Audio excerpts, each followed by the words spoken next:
The pro-life argument is really condensed down to two premises, one conclusion. Okay, abortion is the intentional killing of young human life.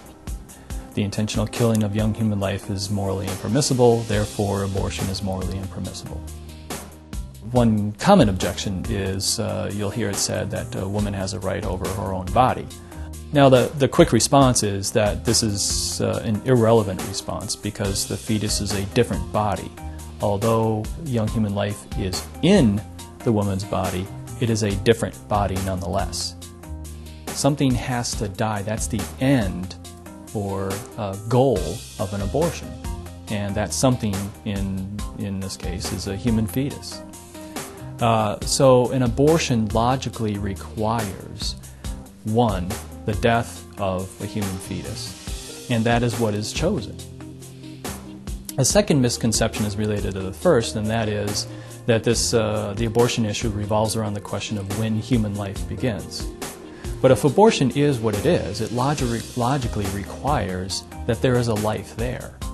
Okay? A successful abortion aims at killing or ending the life of something. If there were no life there to begin with, why consider an abortion? So the question around when human life begins, that question is already answered when somebody's considering an abortion. The strategy that pro-choicers have is to try to minimize the humanity of the human fetus.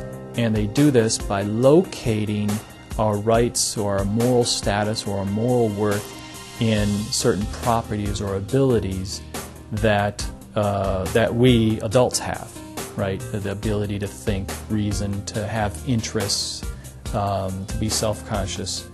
And those beings who do not have those abilities do not have as great of moral worth. Look, there are a lot of people in our ICUs, people in temporary comas, who do not have the abilities or mental properties that some pro-choicers would say is necessary to have a right to life. But clearly we wouldn't go around killing people in the ICU or people in temporary comas. So clearly that's not a relevant feature. That's not the place to put our right to life, namely in certain abilities or psychological properties like the ability to think, feel, or be self-conscious. It seems to me that something as fundamental as the right to life corresponds with that which is most fundamental about us, corresponds with our dignity in regard to who we are and what we are fundamentally, namely human beings. There's just a relationship here between what we are fundamentally and what our rights are fundamentally. And the right to life is fundamental.